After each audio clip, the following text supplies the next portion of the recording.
News just coming in, and it's going to be on Wake News at 4. There's the latest on the Diana Alvarez case. Now, charges have already been filed against the missing girl. We are now going to listen in on the breaking news and see how the charges will be played out.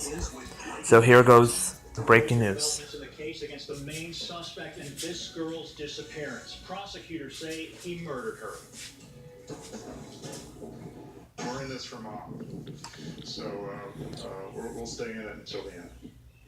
Meanwhile, the search for her body continues. Search crews say they want to bring the family closure after this heart-wrenching announcement.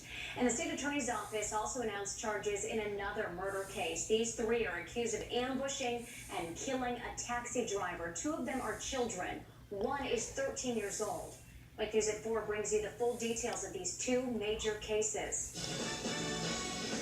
So we begin with the murder indictment in this little girl's disappearance. 9-year-old Diana Alvarez vanished from her San Carlos Park home nearly 2 years ago. Investigators launched an intense search for her, but no one knows where she is to this day. Until we have concrete evidence to prove what this man says is true or not, I believe my daughter is alive. That's what Rita Hernandez told us the last time we spoke to her about her daughter's case. But this morning, the mother learned the devastating news that law enforcement believes Diana is dead. Wake News' team coverage of this new revelation steering the case in a different direction. Reporter Melinda Lee spoke with search crews now looking for Diana's body. But we begin with Nicole Valdez, who just spoke to Diana's mother. She is live at the Lee County Jail. And of course, seeing these charges filed is somewhat of a relief, but today, the Alvarez family is coping with the devastating reality that after 2 years of hoping, searching, and praying, 9-year-old Diana Alvarez was killed by the man investigators say not only kidnapped her, but molested her. And we watched as Diana's mother, Rita Hernandez, today literally broke down in tears and slammed a photo of Jorge Guerrero down on the table in front of her. She says he hopes he rots in jail and pays for what he did to her daughter. Now, in a press conference earlier today, neither the state attorney's office nor the Lee County Sheriff's Office made any mention of Diana's body, if they were any closer to locating her, or what they were able to base these new charges on. But the Alvarez family still has a lot of questions and pain to come to terms with.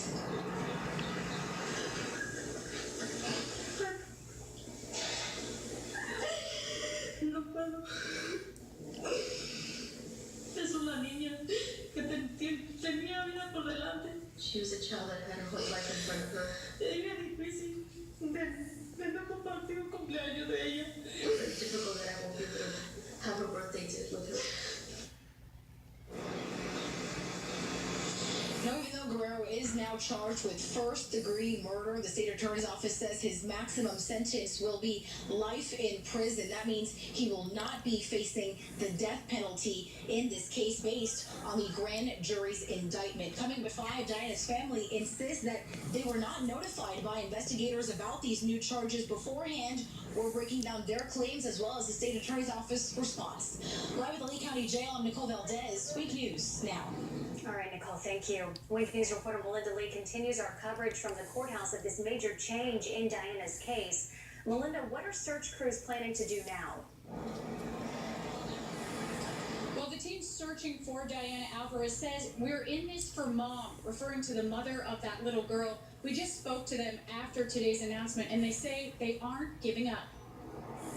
She's a wonderful lady. We feel terrible that she's going through this. Her heart has just been smashed.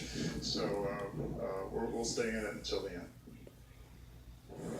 The Peace River Canine Search and Rescue Team say they keep in touch with Rita Hernandez, Diana Alvarez's mom. They spent almost 2 years looking for Alvarez and say that search did not end with today's murder indictment against Jorge Guerrero. Their president, Michael Hadshell, says they've covered dozens of miles around Highway 60 from Fort Myers to Okeechobee to Orlando. And now that it's dry, Hadshell says they can access more areas that they couldn't last year. He says they won't stop searching until they find her. Now, you may be wondering how prosecutors can charge a murder case without a body. Well, I'm going to break down that process for you still ahead on Wake News at 5. Live in downtown Fort Myers, I'm Melinda Lee. Wake News now. Melinda, thank you. Now, emails Wink News obtained in November of 2016 showed deputies first named Guerrero as a suspect at 1 p.m. the day Diana disappeared. The emails showed deputies also had a description of his car and even a possible location. That night, the sheriff's office sent a photo of Guerrero to FDLE, but an Amber Alert wasn't issued until 4 days later. We have extensive background information of the investigation into Diana's disappearance on the Wink News app. Also breaking, 3 suspects, including 2 teenagers, are now charged with first-degree murder. One of them. So there you have it in breaking news just announced a while ago. Charges have been filed in the Alvarez Luis case, but as of right now, they're still not naming a person of interest or a suspect in this case. As of right now, because there is no mention of who, if she's dead or is she murdered.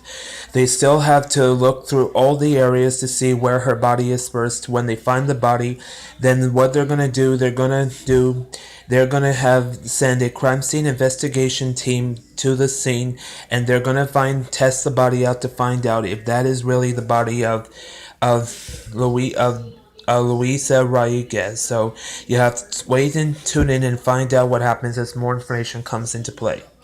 For more on that, stay with Wink News, NBC2, ABC7, and Fox 4 for the latest on the Diana Alvarez case as more developments comes into play in the next upcoming days, so be sure to tune in. For now, I'm Ryan. That's it for the Hirschman channel. For breaking news, like, share, or subscribe. Have a nice day.